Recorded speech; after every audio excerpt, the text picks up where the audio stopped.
Les gens aiment des choses sensationnelles. Et continuent à vivre comme les démons. Mais nous sommes de l'église du Dieu vivant. Là où la grâce de Dieu doit régner dans le monde.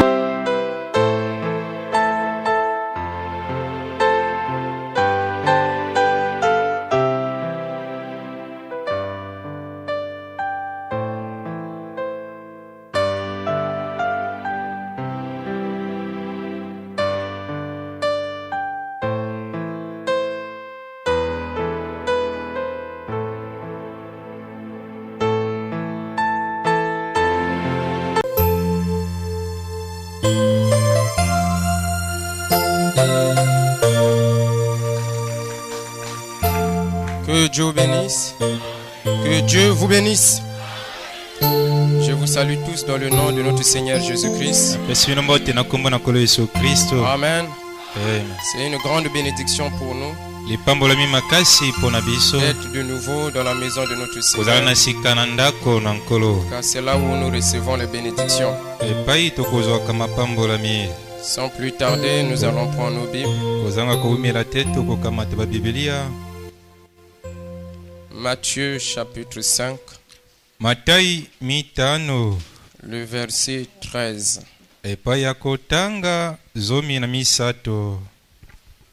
Vous êtes le sel de la terre.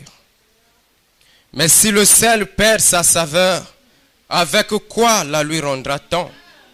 Il ne sert plus qu'à être jeté dehors et foulé aux pieds par les hommes. Gracieux Père Céleste, donateur des dons excellents et parfaits, le même hier, aujourd'hui et éternellement. Nous te sommes reconnaissants, Seigneur, pour cette grâce que tu nous as donnée de venir dans ta maison, Seigneur, non pas pour écouter un homme, mais pour t'écouter, Seigneur.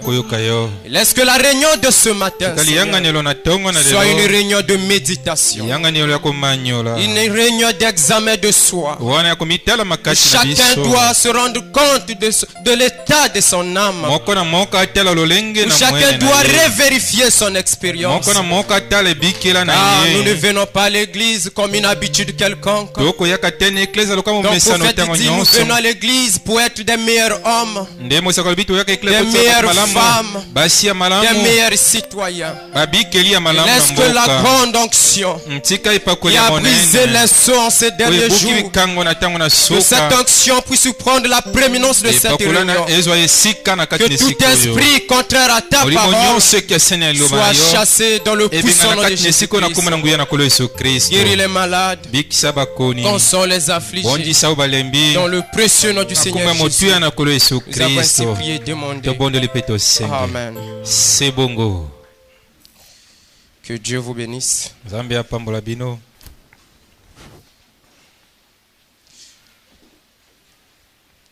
Nous allons continuer avec notre prédication de la fois passée. Avant tout, je tiens à remercier le Seigneur Jésus-Christ pour l'enseignement de ce matin. Amen. Je peux dire c'est une grâce pour nous. C'est vraiment une grâce pour cette église d'écouter de tels enseignements. Et si on pouvait appliquer ce que nous écoutons, nous devions voir des grandes choses se faire dans cette église. Dieu allait faire des grandes choses. Je comprends pourquoi frère Branham me dit, si nous avons des problèmes dans nos églises, parce que nous ne voulons pas respecter les principes de la Bible. Si nous combattons en dehors des principes, nous ne pouvons pas vaincre. Que Dieu bénisse beaucoup le frère Emma. Je nous conseille de venir écouter les enseignements. C'est très important. Amen. Pendant que le frère parlait de cela, et je méditais aussi là-dessus, c'était vraiment bénéfique. Lesquels étaient là le matin? Que Dieu vous bénisse. Vous qui n'étiez pas là, nous vous conseillons de venir à l'école de dimanche. C'est très bénéfique pour nous. Amen. Que Dieu vous bénisse richement. Nous continuons avec notre sujet, le sel de la terre. Je pourrais peut-être parler pendant quelques minutes et nous donner quelques minutes pour la prière. Pour que chacun essaye de méditer sur sa vie. À quoi bon venir à l'église et toutefois demeurer la même personne? Il y a des grandes choses que nous avons écoutées. Il y a des grandes choses que nous croyons. Il y a des grandes promesses que nous croyons. Qu'est-ce que ces promesses ont fait dans notre vie? Venir à l'église, c'est une bonne chose. Être membre d'une église locale, c'est pas mauvais. Mais le souci de Dieu, ou le programme de Dieu, c'est que vous, en tant qu'individu, vous soyez membre du corps de Christ. Que vous soyez son tabernacle. La Bible dit, vous êtes le sel de la terre. Nous avons expliqué cela le vendredi. Que si le sel perd sa saveur, il n'est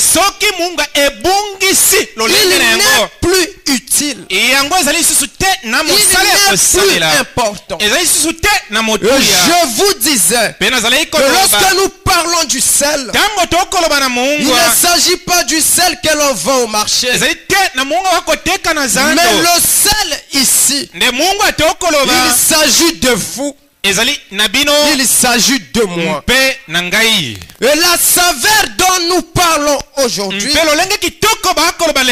s'agit de la vie de Christ dans le croyant. Vous avez cru il y a cela quelque temps. Avez-vous fait la différence entre votre vie passée et votre vie présente? Le christianisme, c'est pas dire que je crois le message. Le diable aussi croit la parole. Mais il trompe. Mais le christianisme, c'est la vie de Jésus-Christ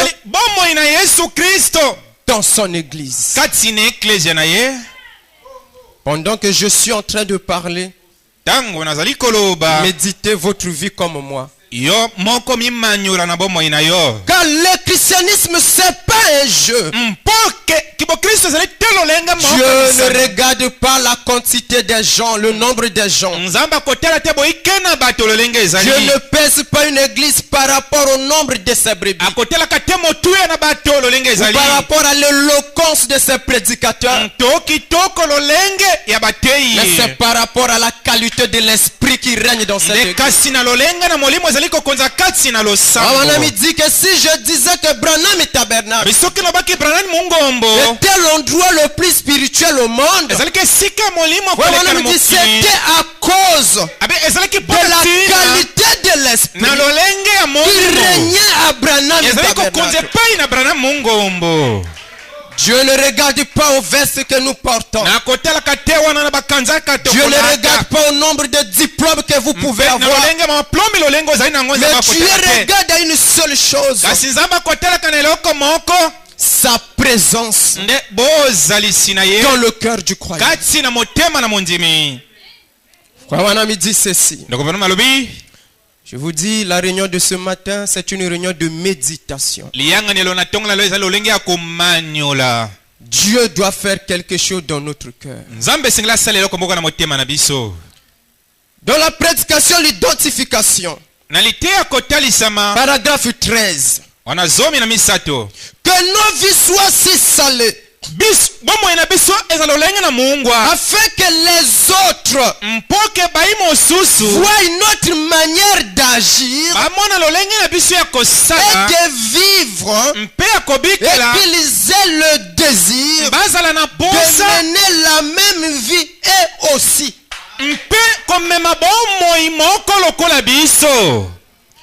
Le saint prophète dit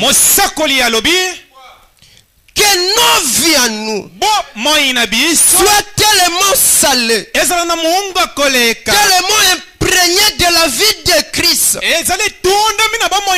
tel point que les autres, ceux qui nous entourent, ceux qui sont avec nous, ou ceux qui ne connaissent pas Dieu, en observant notre manière de vivre, notre manière de se comporter, que eux aussi aient le même goût, la soif de mener la même vie que nous.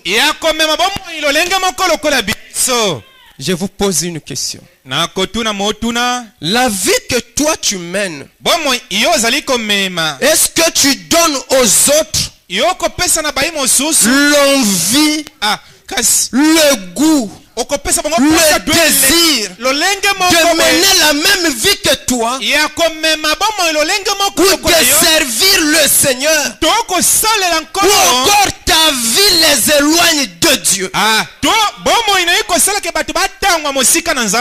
Si on t'avait dit que tu étais chrétien, amen. Si on t'avait dit ce matin, regarde si tu l'es ou pas.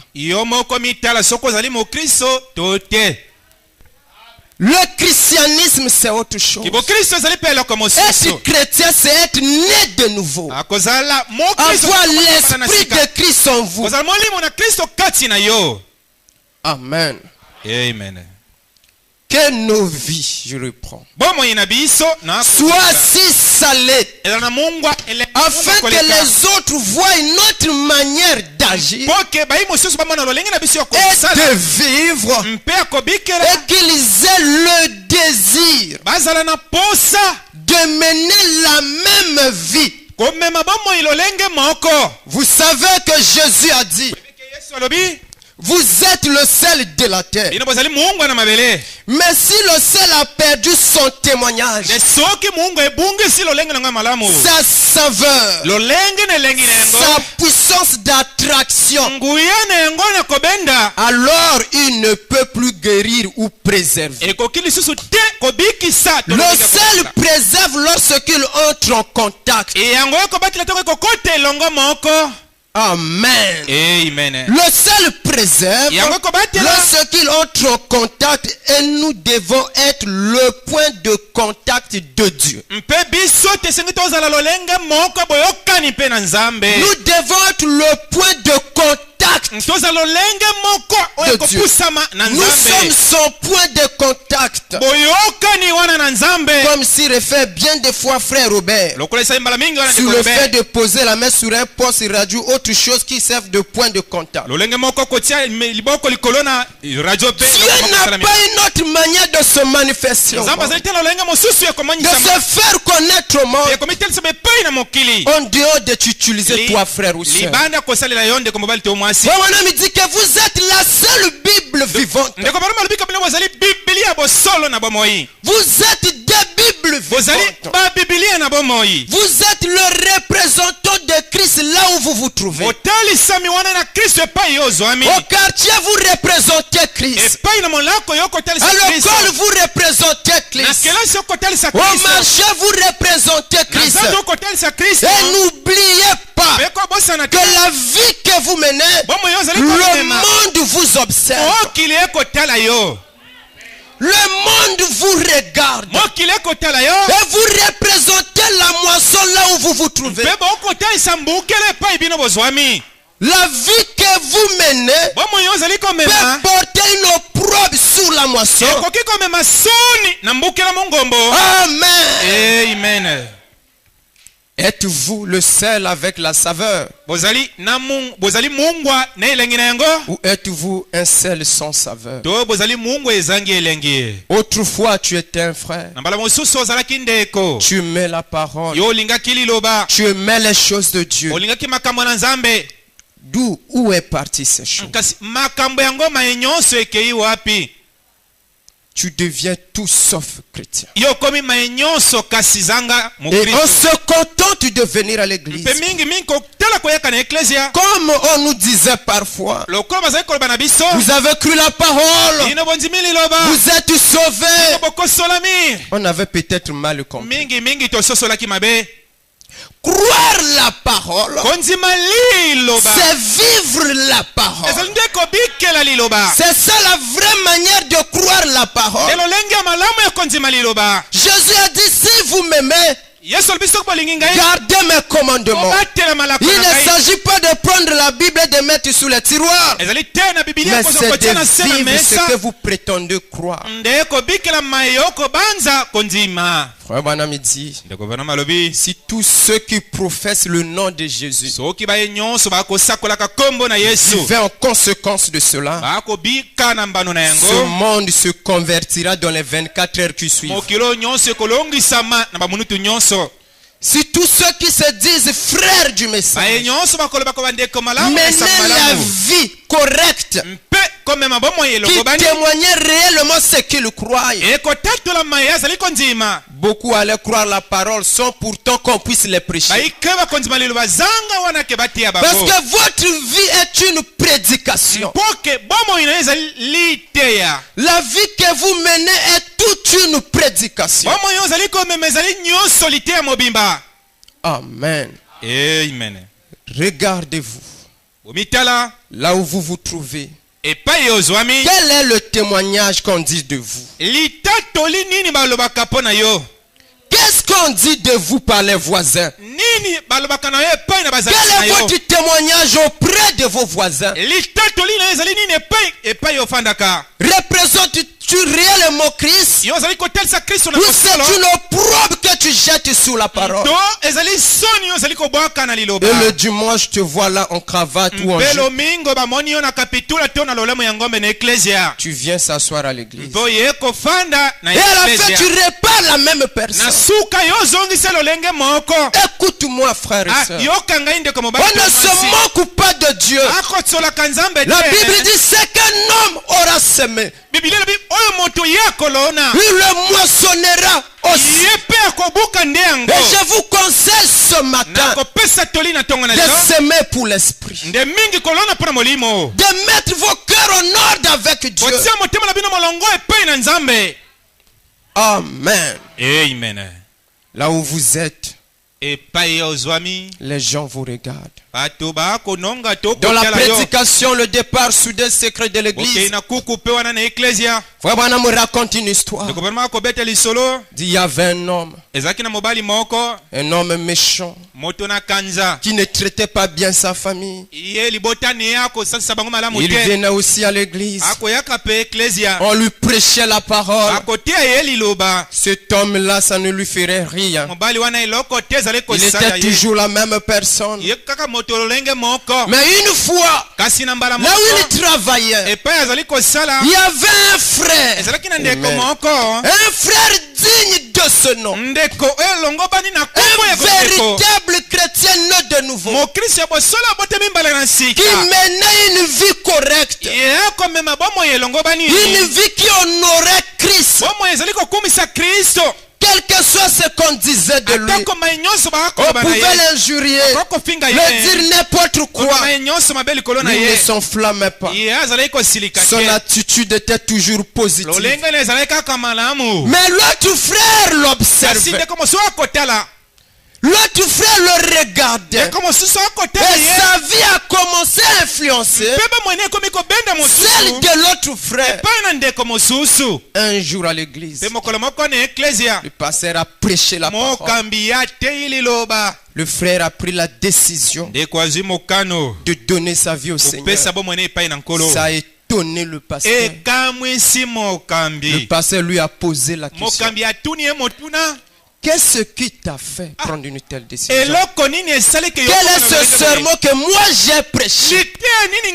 Ou quel est ce cantique qu'on a chanté qui t'a poussé à prendre une telle décision? Nous connaissons que ta famille a subi des privations. Tu as maltraité ta famille. Mais qu'est-ce qui t'a poussé à prendre une telle décision? Yo, pasteur, j'apprécie certainement vos prédications. Mais ce n'est pas votre prédication, ni un cantique. Mais là où je travaille, il y a un homme. Quel que soit ce qu'on pouvait lui dire, mais il a vécu comme un chrétien. Qu'est-ce qui a fait qu'il puisse prendre cette décision? C'est la vie d'un frère qui était tellement salé, et cette vie lui a donné le goût d'être comme lui. Amen. Amen. Et regarde toi et moi. Est-ce que c'est le même témoignage? Tu te chamailles même avec les voisins. C'est ça la vie chrétienne. Comment tu pourras les gagner au Seigneur? Comment tu pourrais les emmener à Christ? Si toi qui se dis chrétien, tu fais les mêmes choses que... Écoutez. Le péché impardonnable. Paragraphe 136. Si un homme dit qu'il croit, il doit être un chrétien. Il doit marcher conformément à ce qu'il confesse. Si un homme dit qu'il croit, il doit être un chrétien. Et il doit marcher conformément à ce qu'il confesse être voyé. La tribu. La pomme n'est pas l'arbre. C'est la tribu de l'arbre. Si vous montez, vous montez aux okosa, voler, frauder, et fumer, et faites tout sa vie. Appelez chrétien, c'est parce que vous n'êtes pas encore né de nouveau. Amen. C'est pas moi. Je ne fais que Frère Branham dit, si vous vous dites chrétien, un chrétien, c'est celui-là qui doit vivre conformément à ce qu'il dit. Et Frère Branham dit, si vous montez, toi tu te replaces par ce que tu fais. N'allez pas voir des choses imaginaires. Je parle de moi et de toi. Amen. Ne regarde pas quelqu'un qui est dans une église. Non. Si vous volez, si vous trichez, si vous haïssez, on dit que la haine c'est la sémence de Satan. C'est la sémence du diable. Si vous avez la haine dans votre cœur, l'autel est là. Venez vous mettre à l'autel jusqu'à ce que Dieu vous transforme.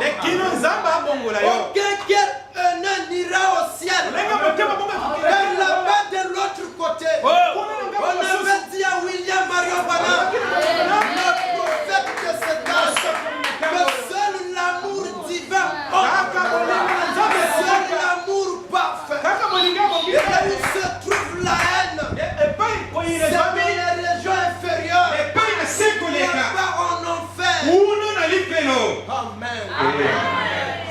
vous avez un cœur haineux, vous êtes influencé par l'enfer.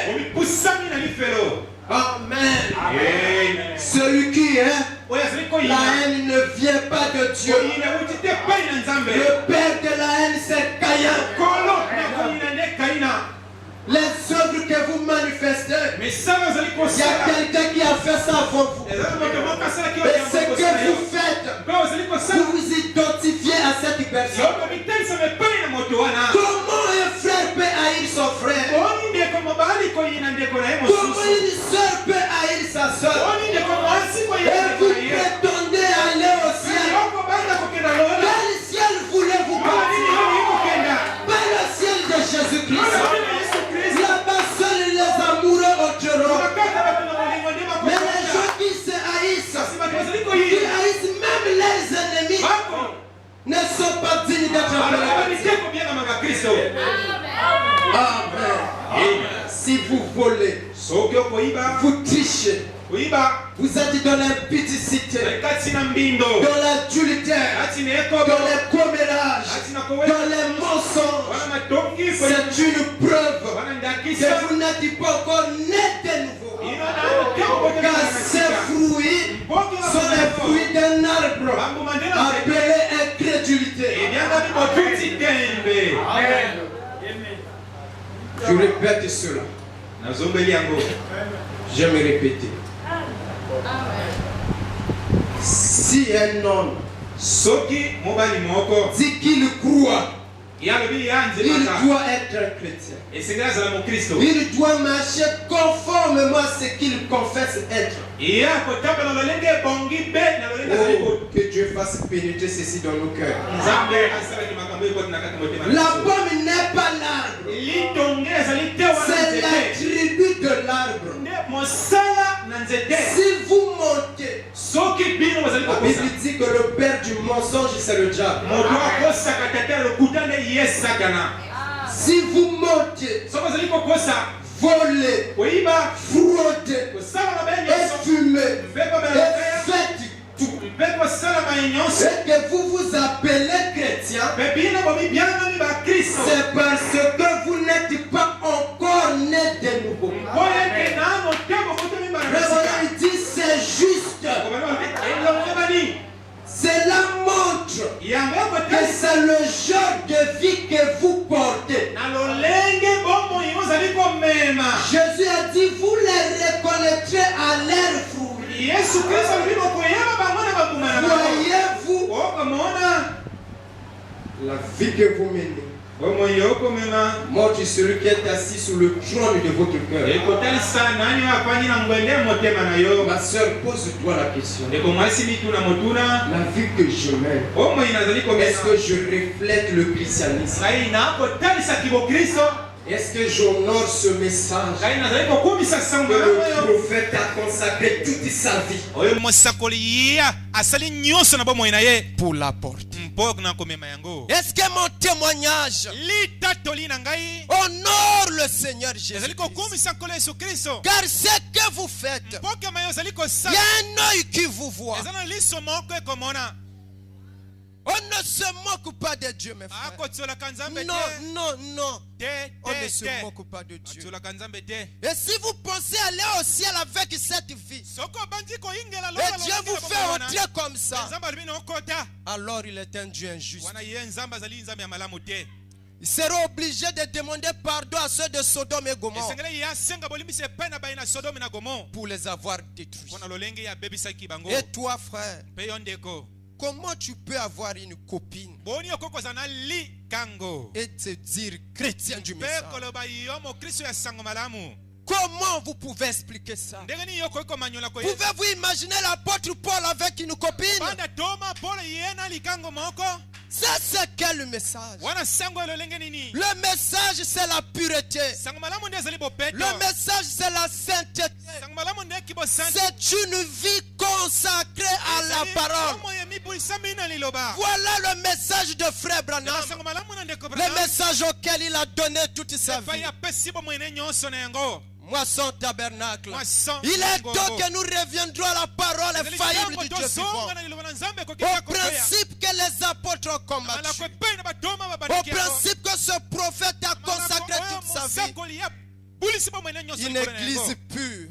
Une église sans tache ni ride.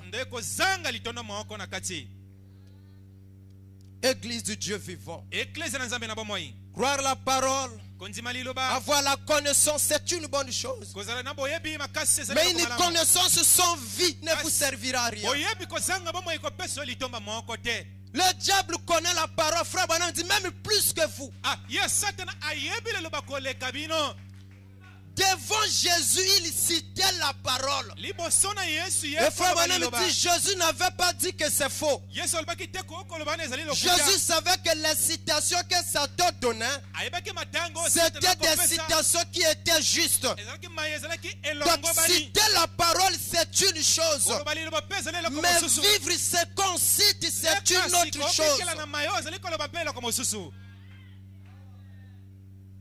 Le temps est arrivé où nous devons revenir au fondement de la parole. À l'ère où nous sommes, nous avons besoin d'une prédication à l'ancienne mode qui ramènera l'église au baptême du Saint-Esprit. Les gens aiment des choses sensationnelles et continuent à vivre comme les démons.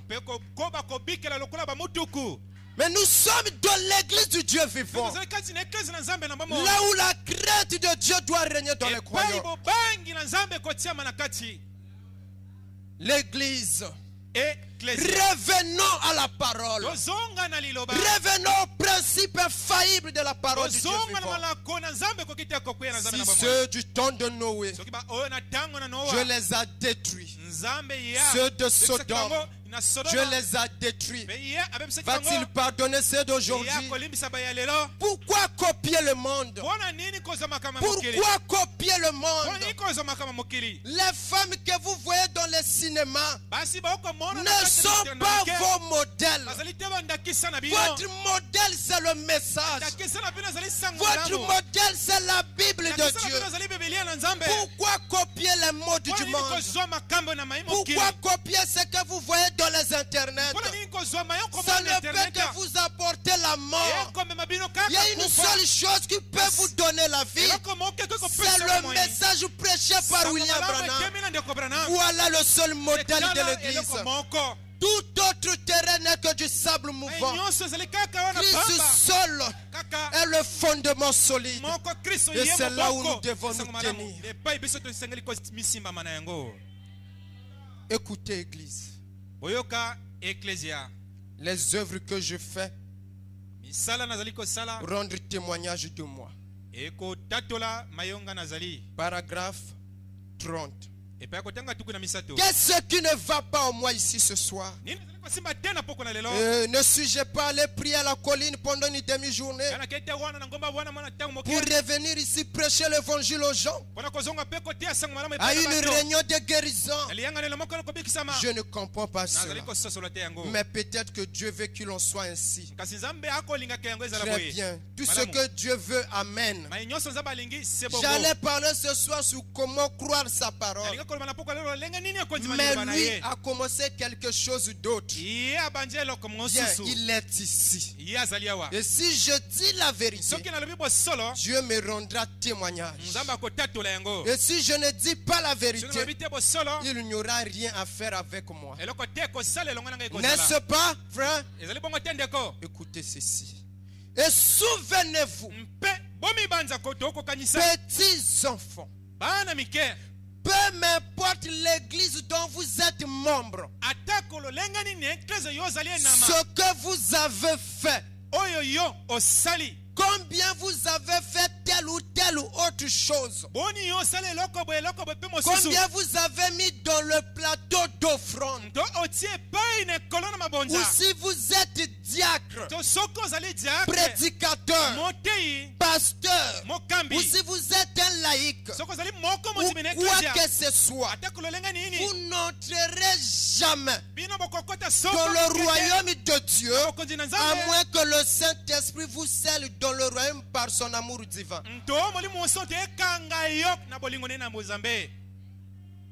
Je ne sais pas si vous avez compris. Je lis ça doucement. Et souvenez-vous, petits enfants, peu m'importe l'église dont vous êtes membre. Je vous avais dit que l'église ne sauve personne. L'église n'a jamais sauvé quelqu'un. Le salut, c'est Christ. Ne vous contentez pas à dire que vous êtes membre de la moisson. Vous n'êtes pas sauvé parce que vous êtes membre de la moisson.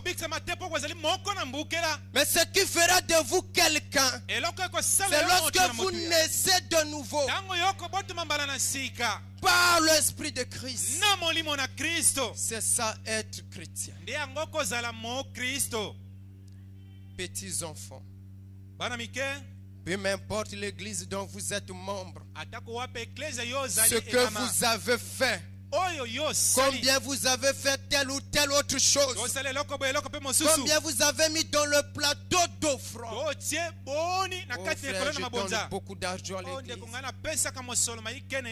C'est pas mauvais, mais c'est pas ça la chose essentielle. Ou si vous êtes diacre, oh frère, je suis un diacre, frère. C'est pas mauvais, mais c'est pas ça la chose essentielle. Vous pouvez être diacre, mais si vous n'avez pas Christ dans votre cœur, vous connaissez votre finalité. Prédicateur, c'est pas parce qu'on prêche la parole. Oh, loin de là. Le diable lui-même était un grand prédicateur. Mais c'est un cœur né de nouveau, un cœur changé, un cœur rempli du Saint-Esprit. Voilà l'exigence de Dieu.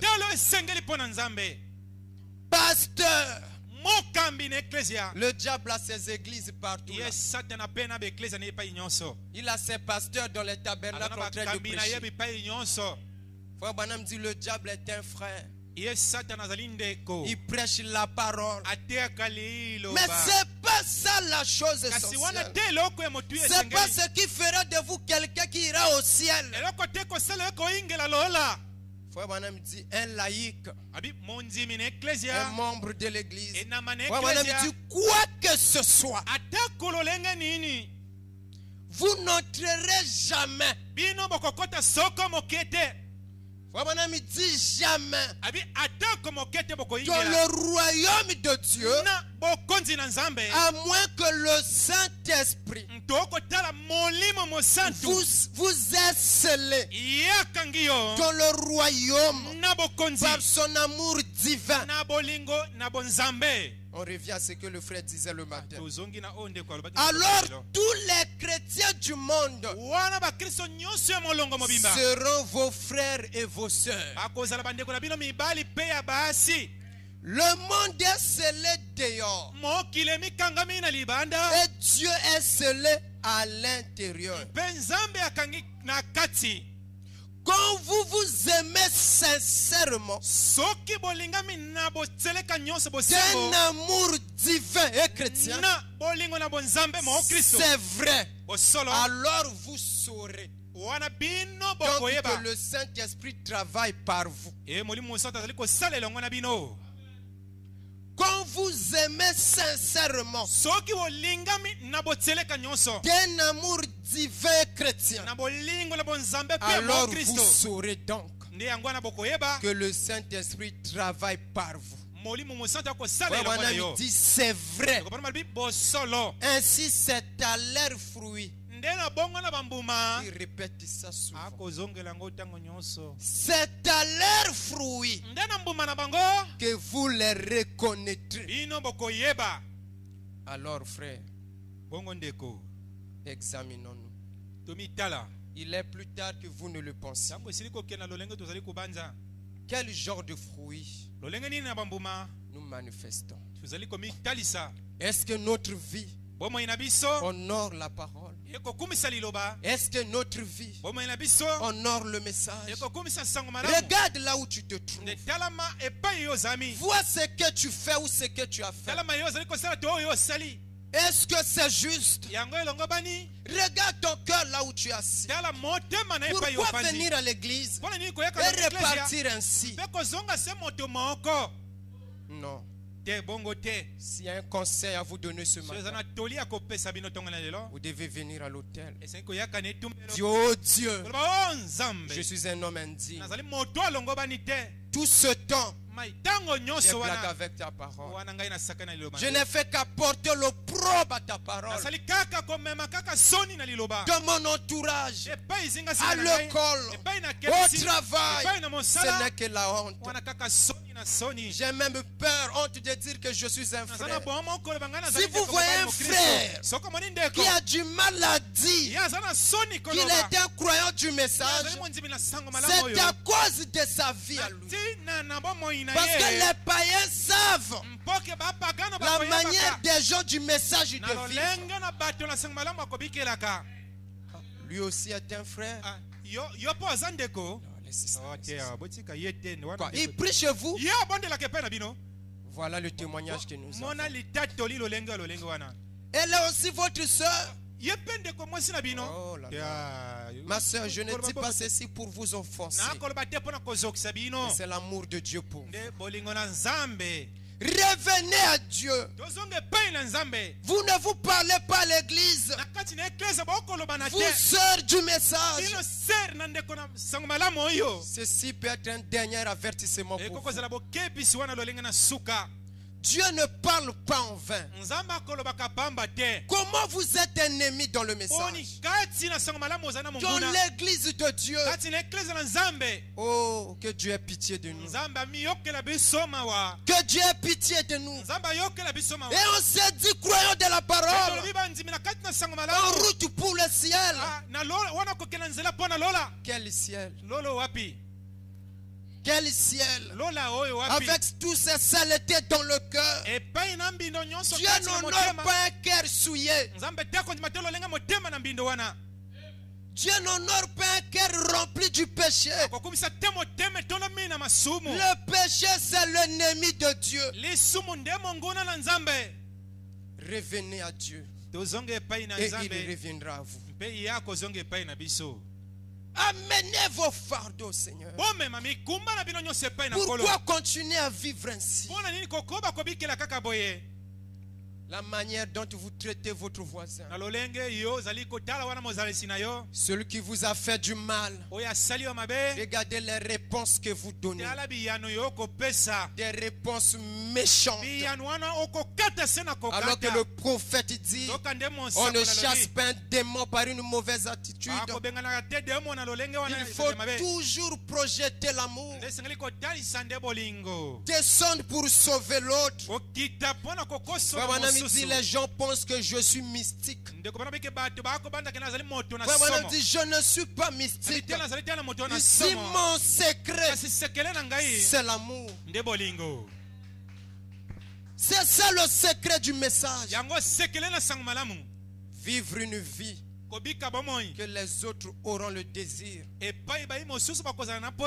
d'être comme vous, d'aimer comme vous, de prier comme vous, de pardonner comme vous. C'est ça le christianisme. Il m'a fait du mal, plus jamais.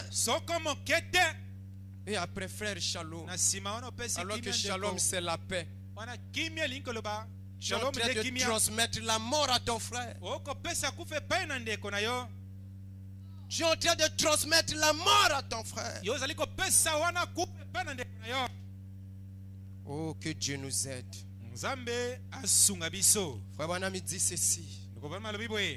Aimez-vous le prophète? D'un ce moment.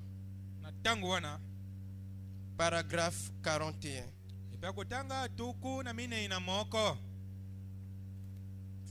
La force la plus puissante au monde. La force la plus puissante au monde. Ce n'est pas le parler en langue ou l'interprétation des langues ou le fait d'être honoré par Dieu en tant que ministre ou évangélique, évangéliste ou prophète. L'arme la plus puissante que j'ai jamais trouvée dans ma vie, c'est l'amour. L'amour philéon en grec, cela vient du mot amitié. C'est comme l'amour que vous éprouvez pour votre femme. Il y a une différence. Cela amènerait une maman à traverser un feu dévorant en courant pour ce bébé. Sa vie à elle-même ne représente rien. Ça, c'est le philéo. Que fera alors l'agapao? Voyez l'amour divin. Nous devons nous aimer l'un l'autre. C'est un amour divin. Alors, vous ne voyez plus les fautes de votre frère. Alors, vous ne voyez plus les fautes de votre frère. S'il commet effectivement une erreur, vous regarderez par-dessus cela et vous l'aimerez de toute façon. Voyez, c'est cela. Si vous aimez ceux qui vous aiment, les pécheurs ne font-ils donc pas de même? Mais aimez ceux qui ne vous aiment pas. C'est ce qui montre que l'Esprit de Dieu est en vous. C'est ce qui montre que l'Esprit de Dieu est.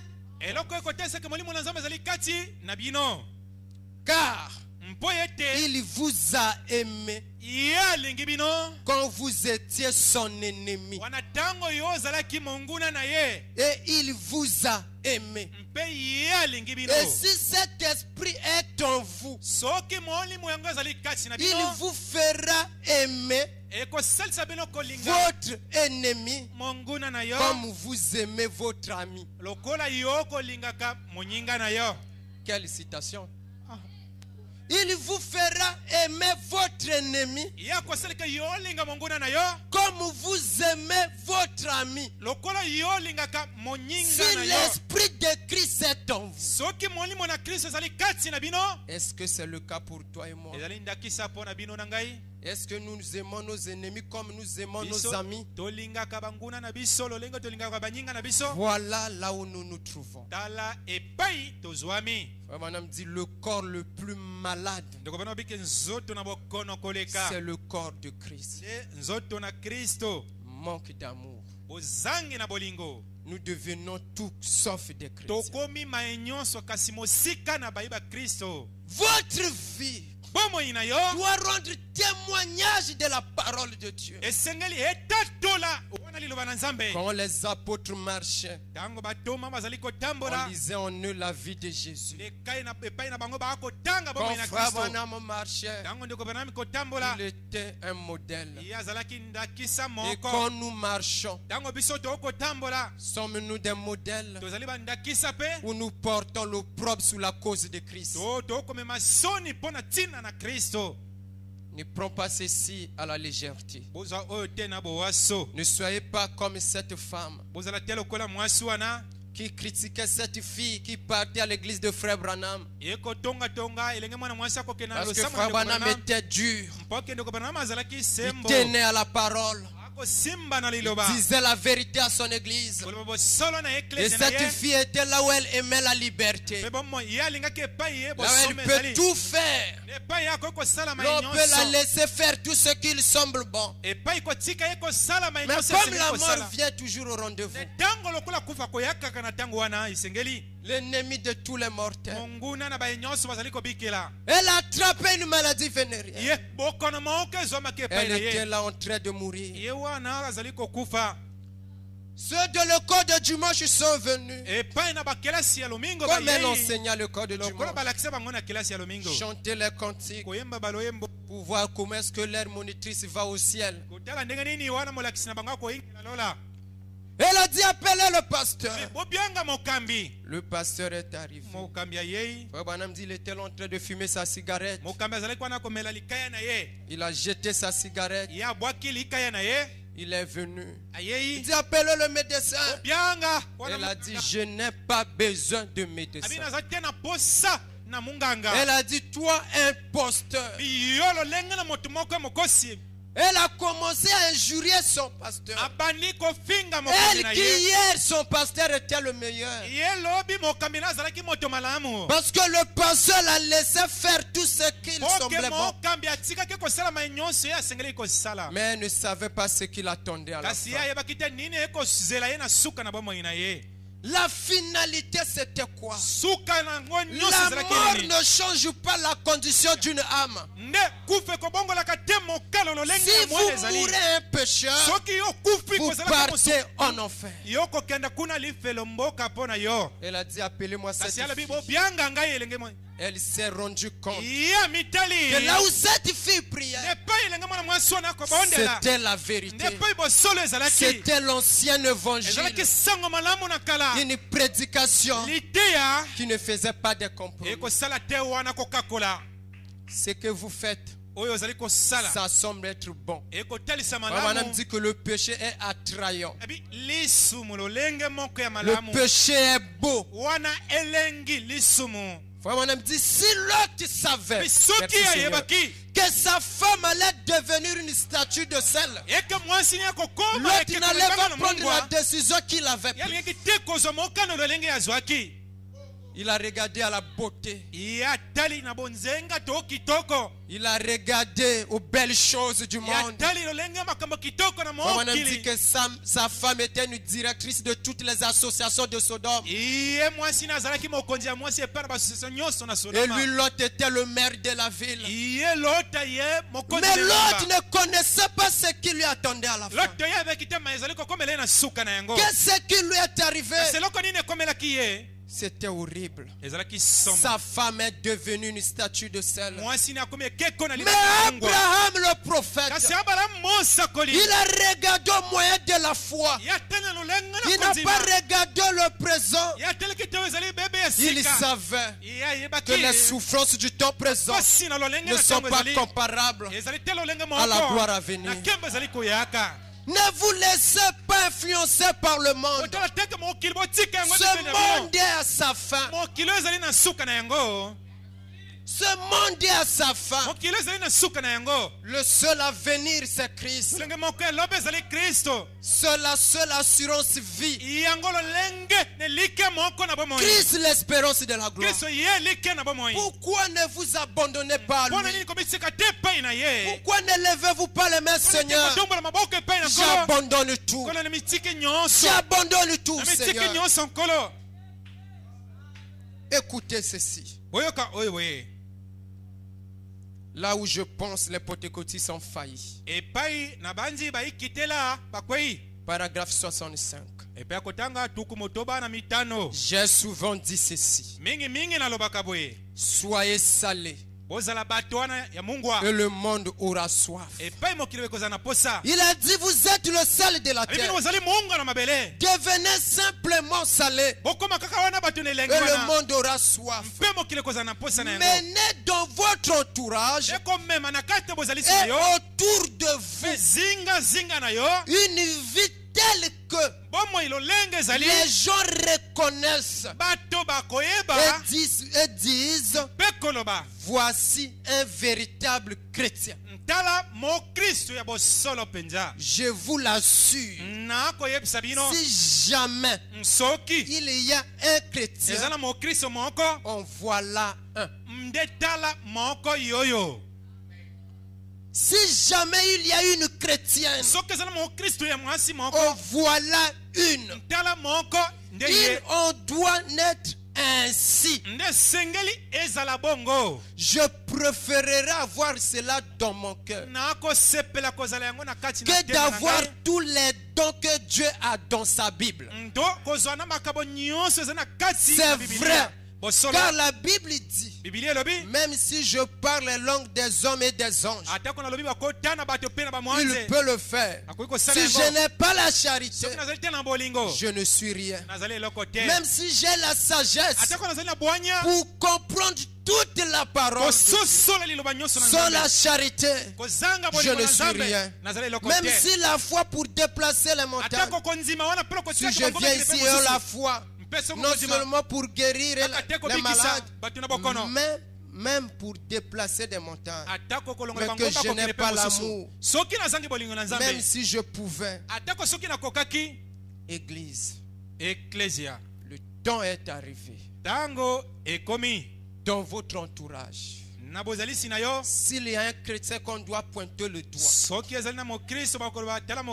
c'est toi. C'est une chrétienne qu'on doit pointer du doigt. C'est toi, ma soeur. Voilà une chrétienne. Voilà un chrétien. Je veux être comme lui. Je veux être comme elle.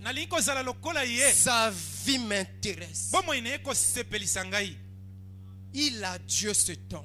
Est-ce que c'est ce qu'on dit sur vous?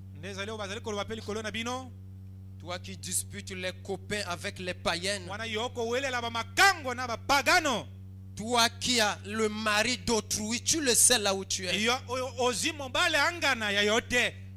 en train de détruire les foyers d'autrui. Et tu te dis croyante du message. Quel message? Nous ne sommes pas l'église kimbangiste ici. Ici c'est l'église du Dieu vivant. Là où la pureté doit régner dans le cœur des brebis. Réponds-toi. Réponds-toi. Alors que Dieu te parle, réponds-toi. Et toi qui détruis les foyers d'autrui, les femmes d'autrui, et tu te dis frère du message, avec une telle vie, et tu es là tranquille, tu penses que cette prédication te dérange. Laisse-moi te déranger. C'est l'amour de Dieu pour toi. Je ne veux pas que tu restes dans cet état. Je ne t'ai jamais créé pour que tu vives comme ça. Le plan de Dieu, c'est que tu vives une vie digne de l'évangile. Vous êtes dans ce monde, mais vous n'êtes pas de ce monde. Vous êtes un peuple à part. Frère Branham dit que le peuple de Dieu a toujours été un peuple différent. Un peuple à part. Leurs manières de vivre, leurs aspirations ont toujours été différentes que celles du monde. Soyez comme ce prince qui se trouvait là-bas en Amérique.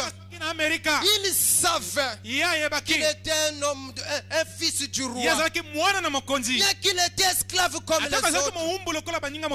Cet homme qui est venu acheter, il a observé. Il a observé. Il l'a vu. Il avait une manière de vivre à lui qui était différente de celle des autres. Il a posé la question au propriétaire. Qu'est-ce qui fait de lui? C'est ce qui lui rend différent par rapport aux autres. Est-ce que tu le nourris plus? Oh non. ils mangent ensemble avec les autres. Mais qu'est-ce qui le rend différent? Là où il vient, il est prince. Son papa était roi. Et vous aussi, vous n'êtes pas du temps. Vous revenez de l'éternité. Vous êtes les princes. Vous devez vivre comme des princes. Bien qu'étant dans ce monde, mais vous n'êtes pas de ce monde.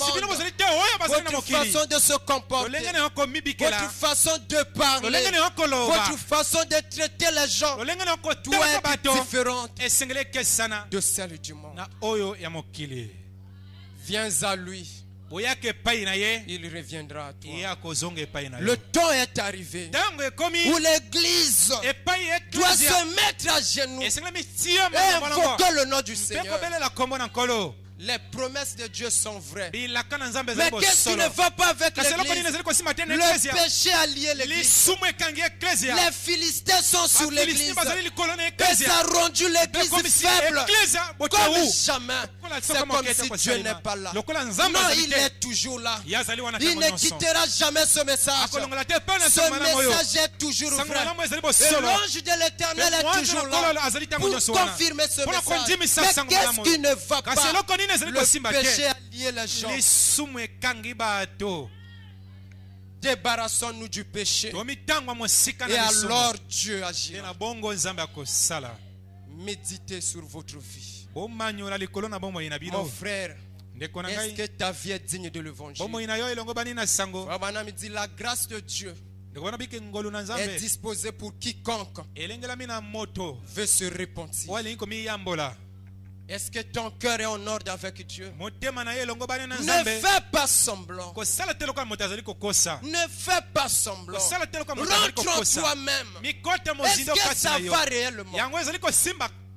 Tu te connais plus que quiconque. Est-ce que ça va réellement dans ta vie? Est-ce que Christ est là? S'il n'est pas là, il est prêt à venir. C'est seulement si tu te réponds. Il dit, voici je me tiens à la porte et je frappe. Si quelqu'un entend ma voix et ouvre, j'entrerai. Je souperai avec lui et lui avec moi. C'est son appel ce matin. Que Dieu vous bénisse.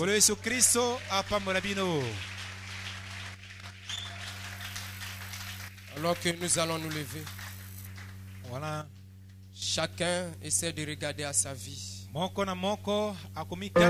tu as le poids de venir à l'autel, viens abandonner ta vie au Seigneur. Viens abandonner ton âme au Seigneur. On ne se moque pas de Dieu. Ce qu'un homme aura semé, il le moissonnera aussi. Est-ce que ta vie est-elle digne de l'évangile? Est-ce que ta vie honore-t-elle la parole? Si ce n'est pas le cas, viens au Seigneur alors qu'il t'appelle. Viens Jésus dans ma vie. Mon âme a besoin de toi, Seigneur, pour la libérer. Dieu péché, oh viens, Seigneur Jésus. Oh viens Jésus. Oh oui, dans ma vie. Oh oui, mon âme a besoin de toi, Seigneur, pour la libérer. Oh Dieu péché, oh viens, Seigneur Jésus. Viens Jésus. Oh oui, dans ma vie. Oh oui, mon âme a besoin de toi, Seigneur, pour la libérer du péché. Oh, viens, Seigneur. frère, ma soeur, cette parole est vraie. Ne regarde pas celui qui est à côté de toi. Abandonne ta vie au Seigneur. Parle-lui de tout ton cœur. Remets-lui ta vie. Remets-lui ton âme. Que chacun prie le Seigneur. Ne regarde pas au frère qui est à côté de vous. Ne regarde pas la soeur qui est à côté de vous. Le prophète déclare: si Dieu parle à votre cœur, agissez aussitôt. Abandonnez votre vie au Seigneur.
Ma soeur, toi qui as écouté cette parole, cette prédication est l'amour de Dieu projeté pour toi. Cette prédication est la preuve que Dieu t'aime. Voilà pourquoi Dieu ne veut pas que tu sois perdu. Il t'a apporté cette prédication de grâce. Si tu n'as jamais pris l'engagement, tu n'as jamais pris le baptême au nom du Seigneur Jésus, tu n'as jamais été baptisé, alors que Dieu a parlé à ton cœur, alors que Dieu t'a parlé, alors que Dieu t'a appelé, lève simplement ta main. Je vois une main. Lève simplement ta main. Lève simplement ta main. Ce que Dieu veut faire pour toi. Je vois une autre main ici. Ce que Dieu veut faire pour toi. Ne le renvoie pas ça demain. Dieu t'appelle. Nous t'attendons. Je demande à tout le monde de rester calme. Restez silencieux. Alors que la musique joue doucement, alors que nous sommes en train de méditer, toi mon frère, ne veux-tu pas donner ta vie au Seigneur? Alors que Christ t'appelle, lève simplement ta main. Alors que Dieu t'appelle, alors que ta présence est en train de frapper à la porte de ton cœur, alors que tu es en train de sentir sa présence autour de toi, ne résiste pas. Si tu as même des doutes sur ton baptême, tu peux le reprendre. Si tu as mené une vie qui n'est pas digne de l'évangile, et tu veux répondre ton baptême, lève simplement ta main. Je vois une main ici. Je vois une autre main là-bas. Je vois une autre main là-bas. Il y a des mains qui se lèvent. Alors que Dieu t'appelle, mon frère. Christ t'aime. Voilà pourquoi il t'appelle. Je veux t'aimer. Je veux t'aimer. Je veux t'aimer. Alors que le frère Cyril s'avance. Apprends-moi à aimer. Je veux t'aimer. Alléluia. Oh, je veux t'aimer. Je veux. Alléluia. Merci Seigneur. Oh, apprends-moi pour la dernière fois. Oh, je veux t'aimer. Je veux t'aimer. Je veux t'aimer. Apprends-moi à t'aimer.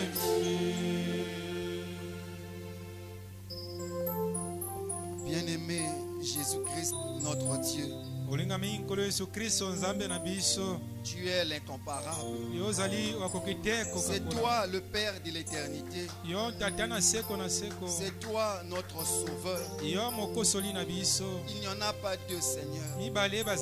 C'est toi le grand juge. Lorsque tu déclares qu'une chose est fausse, aucun être ne peut dire qu'elle est vraie. Lorsque tu déclares qu'une chose est vraie, aucun être ne peut dire qu'elle est fausse. Tu nous as dit que le message est la vérité, que le péché est un mensonge, et cela emmène en enfer, Seigneur. Nous croyons cela, Père. Laisse que ce matin, oh Dieu, alors que nous nous tenons devant le trône, permets que ça soit le trône de la grâce. Alors que nous avons reconnu, Seigneur, que nous avons failli, nous n'avons pas bien agi, nous avons honte de nous-mêmes, nous regrettons, Seigneur. Mais comme Samson pouvait s'écrier encore une fois, Seigneur, laisse que ce matin, Seigneur, devant le grand propitiatoire, là où se tient le sang de l'agneau, que cela puisse agir, Seigneur, en faveur de chacun de nous. Dieu Tout-Puissant, toi qui emmena Christ au calvaire, laisse que ce matin, Seigneur, tu puisses nous emmener à Golgotha. Nous acceptons cela, Seigneur, de perdre notre volonté. C'est notre volonté, Seigneur, qui nous emmène à suivre Satan, qui nous emmène à suivre la volonté du monde, qui nous emmène sur le chemin de la saleté. Mais ce matin, Seigneur, nous voulons se tourner contre ces choses. Nous voulons prendre la décision d'accepter ta parole. Tu as dit dans ta Bible, déjà la parole que je vous ai annoncée vous purifie. Seigneur, nous voulons accepter cette parole afin de sortir d'ici avec une âme blanchie. Dieu notre Père, tu connais les cœurs qui se tiennent ici. Aucune personne, Seigneur, ne veut aller en enfer. Nous voudrions le ciel, et le ciel c'est toi. Toi tu es cette parole, cet évangile qui a été prêché ce matin. Nous acceptons cela, Seigneur, et nous te demandons, notre Dieu, pardonne-nous, Seigneur, pardonne-nous, Père. Si tu ne le fais pas, qui d'autre peut le faire à ta place? Y a-t-il un autre qui soit toi? Tu es le seul, Seigneur. Tu es le véritable. Viens, Seigneur. Alors que nous nous remettons à toi, nous voulons nous tenir à tes côtés, Seigneur. Tiens-toi à nos côtés. Et nous savons, Seigneur, que tu es le grand sacrificateur. Et nous voudrions que ce matin, tu sois touché, Seigneur, par le sentiment de nos faiblesses. Et que tu nous relèves, Seigneur. Ne sois plus jamais les mêmes personnes, mais que nous puissions qu'il y a eu un dès ce moment ce matin et que nous sommes sortis du tombeau de la mondanité, du tombeau de la haine, du tombeau du péché, du tombeau de la souillure, et que nous ne sommes plus les mêmes personnes. Bien-aimé Père Céleste, nous voulons suivre le conseil de Frère Branham. Il nous a demandé de fuir la colère à venir et d'aller au calvaire et de rester là jusqu'à ce que l'Esprit de Dieu ayant rempli notre cœur, c'est alors que nous tournerons le dos aux choses du monde. Accorde le Seigneur. Voici parmi nous, Seigneur, il y a de nombreuses requêtes et toi tu les connais déjà, Seigneur. Notre soeur Tipa a son père malade. Là-bas à Infondo. Nous croyons que c'est toi le guérisseur et que ta main n'est pas trop courte pour secourir, Seigneur. Laisse que ce matin, alors que nous sommes ici rassemblés en tant que l'église de Dieu, croyons être sous le sang de l'agneau, nous demandons à cette maladie de quitter son corps dans le nom de Jésus. Bien-aimé Père Céleste, bénis richement la réunion de ce matin. Que cela ne soit jamais effacé de notre cœur, Seigneur. Bénis ton serviteur, notre bien-aimé frère Kama, qui est parlé de ta part. Remplis-lui davantage. Élève-lui, Seigneur. Que la gloire de Dieu puisse être sa gloire, Seigneur. Souviens-toi de notre berger. Nous le confions entre tes mains, Seigneur. Protège-lui, oh Dieu. Donne-lui toujours la bonne santé. Accorde-lui les réponses à ses questions. Que rien ne puisse le manquer, Seigneur. Que ta gloire, oh Dieu, qui a environné William Branham, puisse aussi l'environner. La gloire et l'honneur te revient. Seigneur Jésus, Dieu Tout-Puissant, nous ne connaissons pas prier, mais nous voulons une seule chose, que toi tu deviennes nous. Nous prions dans le nom de Jésus. Amen.